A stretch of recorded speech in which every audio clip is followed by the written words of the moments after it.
Curtis put together his list of the 5 biggest Edelman plays when it comes to his career with the New England Patriots. And I think I generally agree with most. My one question for you is not a single punt return on there. Is that purposeful on your part? That is a good point by you. I just put a very large sort of premium on plays in playoff games and Super Bowls. So he did not do a lot of he did not have many big returns that I can remember in playoffs games.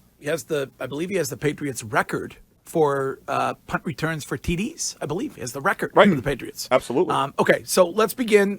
Feel free to interject or argue with Curtis on this. And maybe we'll get triggered, Curtis, before the end of the program. So what do you have at number 5? Number 5, I have the game-winning Super Bowl catch in Super Bowl 49 that preceded the Malcolm Butler pick. This was the Patriots had run this play ineffectively the series before, and here they were completing the pass. Brady caught, touchdown, Julian Edelman. Came back to it, Al.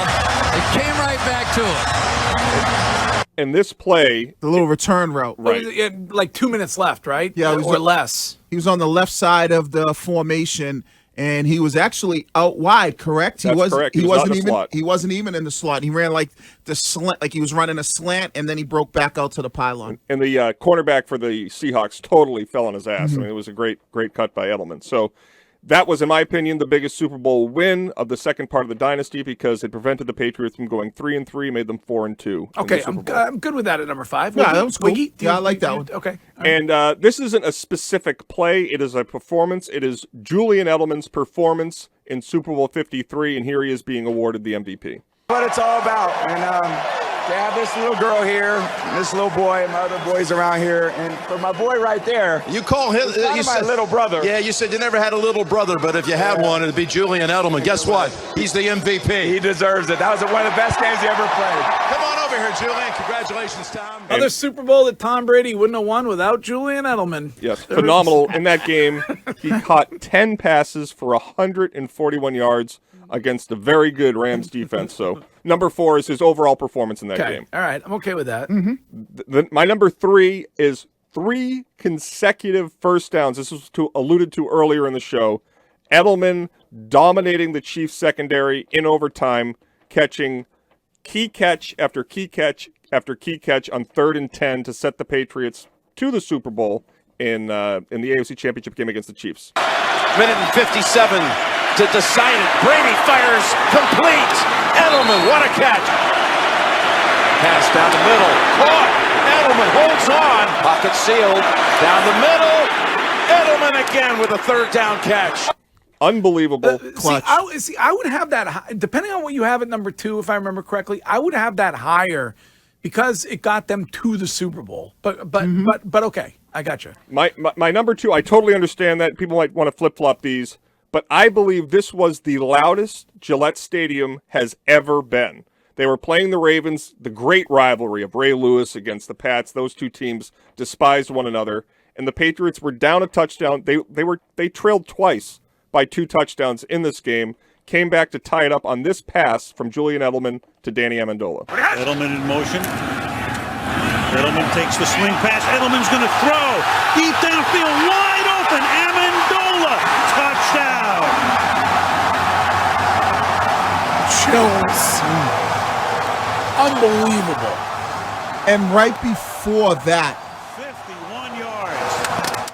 Right before that, I think what really got turned the team around, is I was the hype guy on the sideline with the microphone. No way. I was. That had nothing to do with getting the crowd into it. They gave me the microphone. I came down. I was on the sideline. I got the crowd into it. Next thing you know, boom, the Patriots completely turned the game around. That's Brittany's job this year.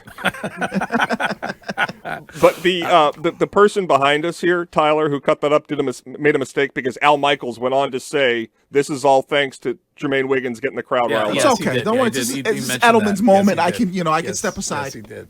All right, number 1. If there is a list that exists that this is not number 1 on, it has to be. Yeah. Burn it, throw it away. Yeah. The single greatest catch, a catch that every time you see the replay, you still don't know how he's going to actually hold on to that ball. This is the catch in Super Bowl 51 on the game-tying drive. Here's Edelman broken up, and the pass is no sign yet. Edelman comes down with a football, and they're saying it's a catch. And we'll get another look at this. Alford knocked it up into the air, and let's see who comes down with it. Oh, that's a catch. Oh, my God. That's incredible. I mean, it is incredible. You watch it over and over and over again. Not only coming back for that ball, but hanging on to that ball when you're hitting the ground. I mean, the argument happened earlier about whether that's the greatest catch in Super Bowl history, but I think it is. Now, the Tyree catch obviously is going to get compared to that, and the Santonio Holmes touchdown. That was a first down, correct? Wet blanket king. Right. But I'm just saying, that's the pushback. Well, the pushback is that would have been an interception, and they would have lost. Well, If it's incomplete, they have second down. the Santonio Holmes touchdown catch, that was pretty. You have that higher?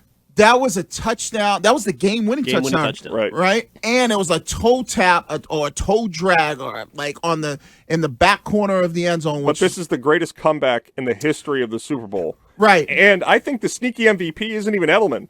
It's the ref from 20 yards who somehow I mean, what were the odds of an NFL ref actually seeing? Because if that, who knows what it would have been called. But the fact that the guy saw it immediately in real time was pretty amazing.